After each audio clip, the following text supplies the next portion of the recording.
안녕하십니까. 신의균의 국방TV 시큐리티 뉴스입니다. 자, 오늘도 우크라이나 전황 알려드리겠습니다. 러시아가 지금 자기네들 자산이 굉장히 부족해졌죠. 미사일 재고 다 떨어지고. 그러다 보니까 정말 이해할 수 없는 짓을 했습니다. 우크라이나를 대량으로 미사일 공격했죠. 그런데 그 잔해를 보니까 핵미사일이었습니다. 핵미사일이 다량 발견됐는데 정말 다행스럽게도 그 핵미사일에 핵탄두는 없었고 빈통 또는 아주 급조된 폭발물 이런 것들이 핵미사일에 실려서 우크라이나로 날아왔는데요. 이 러시아의 상태 또 러시아의 속셈은 뭔지 한번 알아보겠고, 자, 이런 와중에 이 흑해함대 세바스토폴이 계속 공격을 받았죠. 그러다 보니까 아주 중요한 잠수함 같은 거, 이 잠수함을 노보로시스크로 피신을 시켰는데 우크라이나가 그 노보로시스크도 때려버렸습니다. 그래서 잠수함 기지에 큰 폭발이 일어났는데 러시아 이제 잠수함까지 숨을 곳이 없게 됐습니다. 흑해함대. 이 흑해 전역이 러시아의 빨간불이 되는데 어떤 내용인지 보겠습니다. 신인근의 국방TV 구독, 알림, 좋아요 눌러주십시오. 전과를 먼저 보겠습니다. 주말간에 굉장히 소강 상태에 들어간 것 같습니다. 러시아도 그리고 우크라이나도 뭔가 전력을 다시 재정비하는 이런 기간인 것 같은데, 그럼에도 불구하고 주말간에 420명, 330명의 인명 피해, 즉 사망자가 러시아군에 나왔는데 이게 하루에 한 개 대대씩 없어졌다라고 할 수 있는 거죠. 그런데 장비를 보면 전차는 6대, 1대 이틀간에 그렇게 각각 격파됐고, 장갑차는 7대 1대 격파, 차량은 2대와 3대 격파, 야포는 2문과 1문 격파, 무인 항공기는 그저께는 없었고 어제만 1대 격추. 그러니까 이 장비 피해는 아주 미약해요.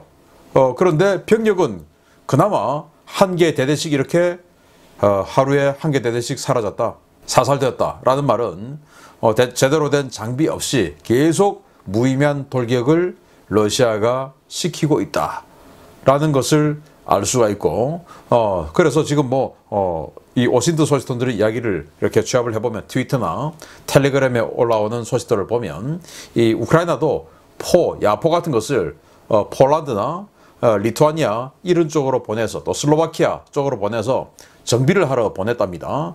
그럴 정도로 지금 사실 굉장히 사격을 많이 하다 보니까 포신을 교체하든지 이런 정비에 들어가야 되죠. 그래서 그런 재정비 시간을 양측이 가지고 있는 거 아니냐. 그래서 아주 세게 부딪히기 일보 직전의 상태임을 알 수가 있고, 자, 이런 와중에 전선 상황을 보면 영국의 새 총리가 나왔죠. 그 새 총리가 키이우를 방문했습니다.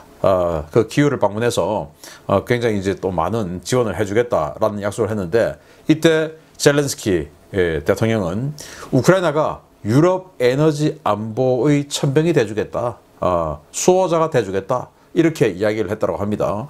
어떤 방법으로 유럽 에너지 안보를 지켜주겠다고 하는지 모르겠지만 자기들도 석유 그리고 천연가스가 좀 나죠. 많지는 않지만 그거 가지고 유럽을 다 감당하지 못할 텐데, 아무튼 그런 호언장담을 했고, 영국 새 총리는 우크라이나의 신규 방공 지원 패키지를 추진 중이다. 지금 러시아가 너무나 많은 탄도미사일, 순항미사일 그리고 또 드론, 자폭 드론 이런 것들을 날려보내니, 자, 이런 것들을 막기 위해서 방공무기, 지대공 미사일들이 많이 필요하죠. 그런 것들을 도와주겠다라고 약속을 했고요. 미국 정보기관에서는 러시아가 이란산 드론 샤히드 136이죠. 러시아에서는 게란2라고 부르는데 그걸 러시아 국내에다가 제조 공장을 차려놓고 지금 짓고 있다, 만들고 있다, 이렇게 미국의 정보기관이 이야기를 했어요. 그 말은 사실에 가깝다, 그 말이 되겠죠. 이렇게 대량 생산에 들어간다면 아주 우려스러운 이야기인데, 그런데 거기에 들어가는 반도체라든지 이런 것들은 어디서 조달을 하는지 다 밝혀내야 된다라고 생각이 되네요. 우크라이나 대통령실은 러시아가 내년 봄이면 자원이 완전히 고갈될 것이다. 이 자원은 돈, 예산이죠. 그리고 인력, 그리고 무기, 이런 모든 것들이 내년 봄이면 완전히 고갈되어서 전쟁 수행 능력이 사라질 것이다, 이렇게 이야기를 했는데, 이러다 보니까 미국 로이드 오스틴 국방장관은 그래서 러시아가 핵무기를 쓸 가능성이 아주 높아지고 있다 라고 이야기를 했고, 핵무기를 쓴다면 이건 이제 핵 통제 레짐이 깨질 수 있다 이렇게 이야기했어요. 당장 폴란드가 핵 개발을 하려 나설 것이고 이런 것들이 완전 아시아로 퍼져서 일본, 한국, 대만 이런 나라들도 이제 핵을 쓰는 것이 써도 나라가 망하지 않는 이런 사회를 세상을 보게 됐으니까 그러면 우리도 핵을 가져야 되지 않냐. 핵에 위협받는 나라들이 그렇게 많이 있죠. 그래서 핵 통제 레짐이 무너지고 핵 도미노 현상이 일어날 수 있다라는 아주 우려스러운 이야기를 했습니다. 우크라이나 국방차관은 12월이면 크림반도 탈환이 가능할 것이다 라고 이야기를 했는데 12월 얼마 안 남았죠. 12월 31일까지 친다 하더라도 뭐 한 40일 정도밖에 안 남았는데 그런데 지금 보시다시피 이렇게 소강 상태예요. 12월까지 크림반도를 다 탈환하려면 지금 완전히 그냥 공세에 들어가야 되는데 도대체 무슨 자신감으로 이런 이야기를 하는지 아니면은 정말로 우리가 생각하듯이 제가 또 여러 차례 말씀을 드렸듯이 이 헤르손의 남쪽 그리고 크림반도는 사실상 무주공산 무인지경이 아닌가. 그래서 한번 탁 밀어붙이면 이 병목 지점이죠. 아르미안스크 그 병목 지점만 때려버리면 이 크림반도 전역은 완전히 무주공산으로 장악할 수 있다라는 생각을 하는 것이고 또 그런 것이 현실일지 그건 아직은 속단하기 힘듭니다. 아무튼 이런 혼장담을 했고요. 우크라이나 대통령실은 러시아가 헤르손을 8개월간 점령하면서 여기에서 문화재 약탈이 완전히 경악할 수준이다. 이렇게 발표를 했어요. 제가 워싱턴 소식통들의 그 정보를 취합해서 사진까지 보여드리면서 러시아가 박물관에서 그림이나 이런 것들을 막 약탈해가는 것을 여러분들께 보여드렸지 않습니까? 그런 거에 지금 대통령실에서 사실로 지금 오피셜로 이야기를 한 겁니다. 정말 참 치졸한 그런 러시아다. 자, 그래서 러시아는 또 벨라루스 국경지역에서 특수부대의 활동을 크게 늘려서 이 우크라이나를 자극하고 있다. 정찰 부대들이 계속 이제 우크라이나 쪽으로 넘나드는 것이죠. 그래서 우크라이나의 병력을 또 전력을 북쪽으로 쏠리게끔 만들고 있다라는 발표를 했고 러시아가 정말 나쁘게도 헤르손주에서 민간인 구호물자 배급 그 배급소에서 배급을 하고 있는 현장에다 포격을 했답니다. 그래서 많은 민간인들이 죽었겠죠. 이런 나쁜 짓을 했고 미국 전쟁연구소 ISW는 러시아가 비밀리에 총동원령을 준비 중이다. 그런데 저는 총동원령 내리면 푸틴 정권은 끝이라고 생각합니다. 지금 뭐 100년 이래로 국가 전망의 위기가 아닌 상태에서 그것도 엄청난 이 생사의 대적을 공격하러 가는 게 아니고 필생의 염원을 이루기 위해서 공격행위에 나선 것도 아니고 그냥 뭐 해도 되고 안 해도 되는 우크라이나가 러시아에 있든 말든 그 러시아의 국민들이 무슨 큰 필요성을 가지고 있었겠습니까? 그 우크라이나를 치기 위해서 총동원령을 한다. 이런 나라는 없었어요. 국가가 전망의 위기에 처했던지 아니면은 정말 이것은 국가의 어떤 그 목표야. 통일은 국가의 목표야. 라고 하듯이 예를 들어서 북베트남이 남베트남 통일하기 위해 치든지 우리가 북한을 통일하기 위해서 치든지 뭐 이런 거 아닌 다음에야 뭘 우리는 뭐 그러지 않았고 그럴 일도 없지만 그런 게 아닌데 총동원령 한다. 그럼 푸틴 정권이 생존하겠습니까? 국민들이 인정하겠습니까? 안 되죠. 그런데 또 이 전쟁에 진다. 그러면 또 푸틴 정권은 또 생존하기 힘들죠. 그래서 푸틴은 지금 완전히 양수겹장의 위기에 처해 있다.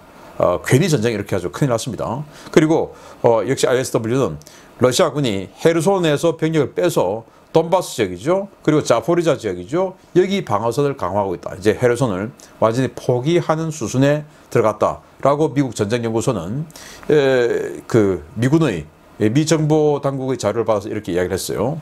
또 미국 전쟁연구소 ISW는 러시아가 바흐무트에서 큰 피해에도 불구하고 공세를 지속하고 있다. 아무 의미 없는 짓을 하면서 이렇게 420명, 330명 이런 엄청난 사상자를 계속 내고 있다. 라고 이야기를 했고요. 자, 이런 전선 상황을 바탕으로 주요 소식 들어갑니다. 첫 번째입니다. 11월 29일 이집트 카이로 개최가 확정된 미국과 러시아의 신전략무기 감축협정 뉴스타트에서 미국의 셈법이 많이 복잡해질 것 같습니다. 극심한 미사일 부족에 시달리고 있는 러시아가 전략무기 협정상 보유 숫자 한도가 정해져 있는 핵탄두 탑재 순항미사일을 우크라이나에서 대량으로 사용하고 있다는 소식입니다. 그런데 이 미사일들 탄두가 빠져 있습니다. 최근 실시된 러시아의 대규모 미사일 공격의 여파로 러시아 각군이 보유하고 있는 미사일 재고량이 개전 이전의 20% 미만으로 줄어들었으며 이로 인해 러시아 핵탄두 투발용 전략물자까지 손을 대고 있다고 복수의 오신트 소식통이 현지 시각 11월 20일 리포트했습니다. 우크라이나 현지 시각으로 11월 18일 러시아의 미사일 공습 당시 우크라이나군은 지대공 미사일을 이용해 키우 인근에서 러시아의 순항미사일 몇 발을 격추했는데요. 추락 지점에서 잔해를 수거한 우크라이나 당국은 해당 미사일에 탄두가 들어있지 않았다고 밝혔습니다. 키우에 날아든 미사일들은 전략폭격기에서 운용하는 사거리 3000km급 장거리 공중발사 순항미사일 KH-55, 나토 코드 AS-15 켄트 미사일이었는데요. 이 미사일은 150kg급 핵탄두를 탑재하는 러시아의 주력 핵투발 수단 중의 하나로 알려져 왔습니다. 미국의 AGM-86에 대항하기 위해 개발된 이 미사일은 현재 가장 최신형인 KH-101과 KH-102의 원형이 되기도 하는데요. 최근 러시아는 KH-101은 물론 핵탄두가 제거된 KH-55와 KH-102 미사일을 키우 공격 작전에 대량으로 투발하고 있다고 소식통은 전했습니다. 핵탄두가 제거된 이 미사일들에는 탄두 역할을 하는 소형 폭발물이 탑재되어 있는 것으로 확인됐는데요. 우크라이나 당국은 대단히 어설프게 제작된 이 미사일들의 진짜 용도를 분석하며 다양한 가능성을 내놓고 있습니다. 우크라이나군은 이 미사일이 실제로 표적을 공격하기 위해 급히 재래식 탄두 버전으로 개조된 버전일 가능성과 함께 해당 미사일이 우크라이나군의 방공망을 교란하기 위해 탄두를 빼고 표적 주변에서 배회하는 역할을 맡았을 가능성을 모두 염두에 두고 있습니다. 문제는 이렇게 소진된 미사일들은 미국과 러시아 사이의 신전략무기 감축협정 뉴스타트에 의해 통제되는 자산들이라는 것입니다. 2010년 발효되어 현재까지 연장되고 있는 뉴스타트에 따라 러시아는 최대 75대의 투폴레프 95와 투폴레프 160을 핵투발 자산으로 운용할 수 있고 이들 폭격기에서 최대 838개의 핵탄두를 보유할 수 있도록 되어 있습니다. 이 가운데 KH-55는 원형인 사거리 2500km, 150kg급 핵탄두를 가진 원형 KH-55 682기, 사거리를 3000km로 느린 개량형 KH-55SM을 156기까지 보유할 수 있도록 보유량이 제한되어 있는데요. 이는 2504기에 달하는 러시아의 핵탄두 실전 배치 수량의 33%에 달하는 양이어서 이들을 재래식 전쟁에 소진할 경우 러시아의 핵전쟁 대비 태세는 크게 약화될 것으로 보입니다. 그럼에도 불구하고 러시아가 핵전쟁용 미사일을 계속해서 꺼내 쓰는 이유는 그만큼 미사일 재고가 부족하기 때문인데요.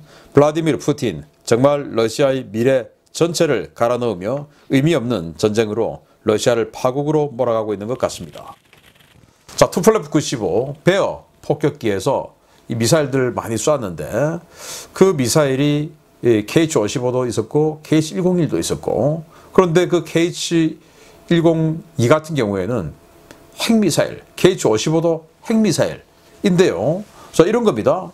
자, 그런데 이제 이게 방공무게 요격돼서 떨어졌죠. 떨어진 것을 이렇게 자대를 확인해 보니까 이거 뭐 하얀 게 지금 묻어 있는데 이건 눈이 와가지고 눈이 쌓여 있는 거고 탄두가 없었다라는 겁니다. 일부는 탄두가 아예 없는 빈통이고 일부는 아주 정확한 탄두. 그러니까 이 탄두라고 하는 것은 신관이 있어가지고 뭐 근접 신관 또는 뭐 충격 신관. 그래서 부딪히면 터지게끔 아니면 인접해서 얼마쯤 떨어지면 터져서 자탄을 뿌리는 거. 뭐 이런 게 들어가야 되는데 그런 거 없이 그냥 아주 정확한 급히 만든 무슨 급조 폭발물 같은 이런 게 들어있었다라는 거예요. 그래서 이런 걸 도대체 왜 쏘냐? 라는 거 아니겠습니까?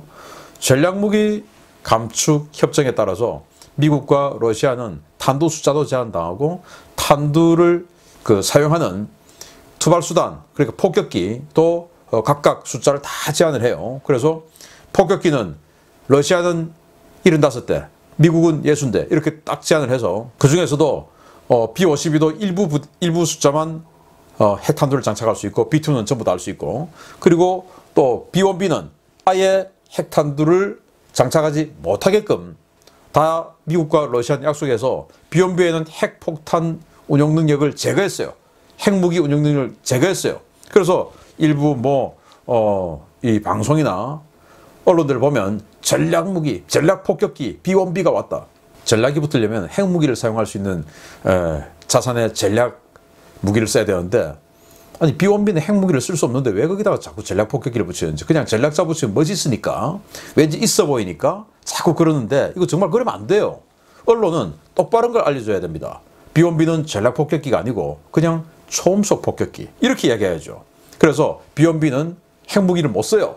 또 비원비를 보고 죽음의 백조라고 하는데, 아니 그 비원비가 어디 봐서 그 흰색입니까? 재색이죠, 재색. 야간 폭격하기 위해서, 야간에 눈에 안 띄기 위해서 재색으로 칠한 거예요. 그러면 그게 제도름이지, 그게 무슨 백조입니까 그게?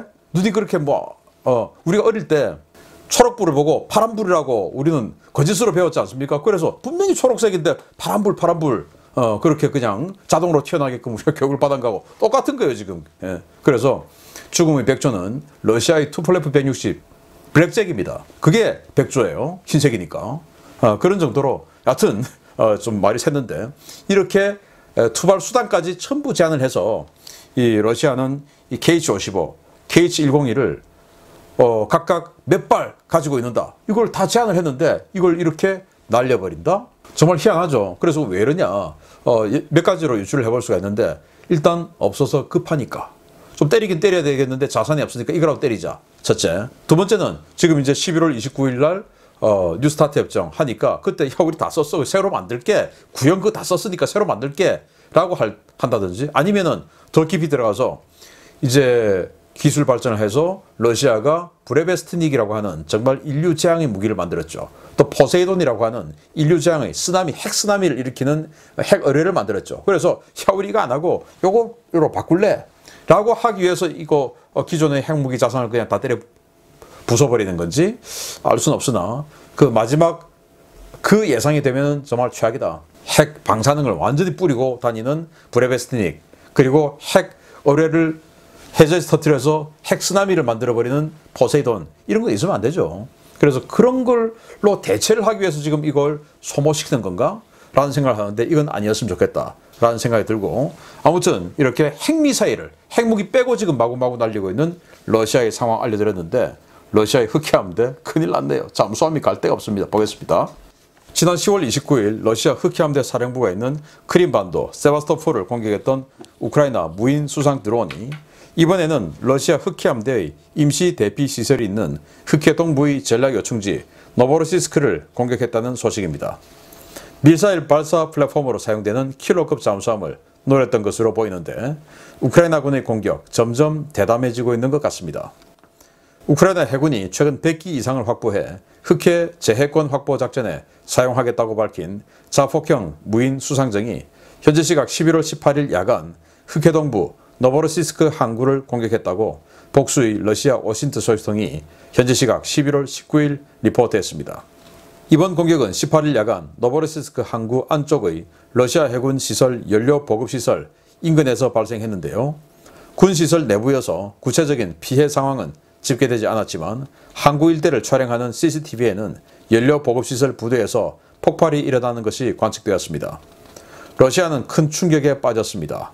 지난 10월 29일 드론 공격을 받은 세바스토폴은 오데사에서 최단 코스로 320km밖에 떨어져 있지 않고, 우크라이나가 재해권을 잡은 크림반도 서부 해역에서 모선 활동이 가능해 언제든 드론 공격을 받을 수 있다는 경고가 있었던 곳이지만, 노보로시스크는 전혀 예상하지 못한 곳이었기 때문입니다.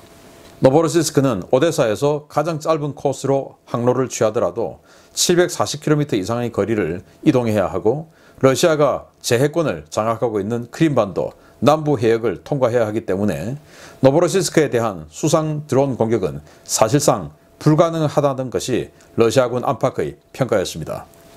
이 때문에 러시아는 우크라이나 측의 드론 공격으로부터 안전한 노보로시스크 지역에 흑해함대 잠수함 전력을 이동 배치하고, 이곳에서 잠수함에 대한 보급과 칼리브르 미사일 장전 작업을 수행해 왔는데요. 이번에 우크라이나 드론이 노린 곳은 바로 그 잠수함 보급이 이루어지던 그 부대였습니다. 현재 사고 장소는 러시아가 철저하게 통제하고 있어 구체적인 피해 현황은 보고되지 않고 있지만, 폭발 당시 상당한 규모의 폭발과 검은 연기가 식별되었는데요. 이 때문에 해당 부두에서 보급 중이던 러시아 잠수함이 피격되었을 가능성도 제기되고 있습니다. 우크라이나군이 최근 100기 생산을 목표로 글로벌 모금 작업을 진행 중인 이 카미가제 드론은 길이 5.48m, 적말 단계 최종 돌입 속도 시속 80km를 낼 수 있고 광학, 적외선 센서를 탑재해 정밀한 유도가 가능한 모델인데요.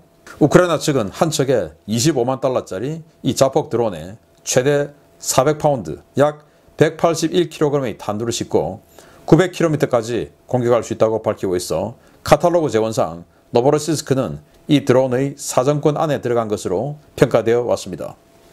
이번 드론 공격으로 러시아는 이제 흑해에서 안전하게 군함과 잠수함을 운용할 거점을 잃게 됐는데요. 과연 이번 공격에서 일부 오신트 소식통들의 주장대로 킬러급 잠수함 가운데 일부가 파괴됐을지 피해 상황과 향후 흑해 일대의 전황에 관심이 쏠리고 있습니다. 자, 이 자폭 수상 드론이죠. 보트처럼 생겼는데 여기에 이제 5.48m 길이 180kg의 탄두가 들어가요. 이걸 이제 900km까지 보내서 공격을 할 수 있는 무인 수상 드론. 이거를 100대를 만들겠다. 그래서 지금 모금 운동을 하고 있죠. 이제 그런 건데 지난번에는 흑해 함대 사령부인 세바스토폴 항구를 타격했던 그래서 애드미럴 마카로프 함을 파괴시켰던 바로 그 드론인데 이게 이제 노보로시스크를 때렸지 않나 생각하는데요. 노보로시스크는 흑해 동쪽에 있는 러시아 측 항구죠. 인구 한 25만 명 정도 된다라고 알려져 있고 꽤 큰 항구, 흑해에서는 꽤 큰 항구고 흑해 쪽에서의 어떤 그 수출입을 상당 부분 많이 담당하는 바로 그것이고 또 휴양지이기도 하고 뭐 그런 노보로시스크인데 이 노보로시스크에 이렇게 시내에서 봤을 때 폭발이 관측된 겁니다. 꽤 큰 폭발이 야간에 지금 생겨난 거죠. 또 이걸 다른 쪽에서 보면 또 이렇게 건너편만에서 보면 또 이런 식으로 폭발이 생긴 겁니다. 이 중간에 있는 이 성광 이게 이제 폭발이고 좌측에 있는 이게 이제 그 조명이에요. 이겁니다. 이거 이렇게 폭발이 생긴 겁니다. 그리고 또 그 폭발이 있고 나서 이런 식으로 이제 연기가 치솟아 오른 겁니다. 연기가 치솟아 오른다는 것은 뭔가 파괴됐다는 말이 되겠죠. 그래서 이렇게 연기가 치솟아 오르고 이걸 이제 또 다른 쪽 시내에서 보면 자 이런 식으로 이제 시내에서 휴대폰으로 찍은 건데 이렇게 연기가 크게 화용한 게 솟아오르고 있습니다. 그래서 이 정도로 크게 뭔가가 타격을 입었다라는 것인데 이걸 어디서 찍었냐? 그래서 이제 보시면 아까 최초의 그 성광 찍은 곳이 바로 여기 있는 이 CCTV예요. 여기에서 이렇게 항구를 찍었는데 여기가 어디냐? 흑해 함대 세바스토폴에 있던 그 잠수함들이 피신을 와서 잠수함 보급하는 항구입니다. 여기에 잠수함이 지금 보급을 하고 있었냐 없었냐 그건 우리로서는 알 수가 없는데 당연히 이 워싱턴 소식통들의 이야기는 당연히 나토의 초계기가 흑해 일대를 계속 정찰하고 있고 야 지금 잠수함 제 부두에 연료 넣고 있네 지금 때려 라고 알려주지 않았으면 뭐하러 거기 보내겠냐. 그래서 킬러급 잠수함 하나 날아갔다 라는 이야기를 하는 것입니다. 그렇게 되었기를 기대하고 자 이제는 노보로시스크까지 이렇게 타격이 되면 흑해 함대 잠수함들이 어디 가서 지금 이제 보급하고 어디 가서 지금 활동해야 될까요? 안전한 곳이 없습니다. 자, 흑해 함대 큰일 났네요. 지금 지상전에서는 상당히 교착 상황인 상태에서 그래도 우크라이나가 주말 동안 쉬지 않고 이렇게 흑해 함대를 그냥 때려버렸습니다. 잠수함 기지를. 그래서 이제 잠수함이 설 곳이 없다라는 것을 알려드리면서 계속 알려드리겠습니다. 마치겠습니다. 감사합니다.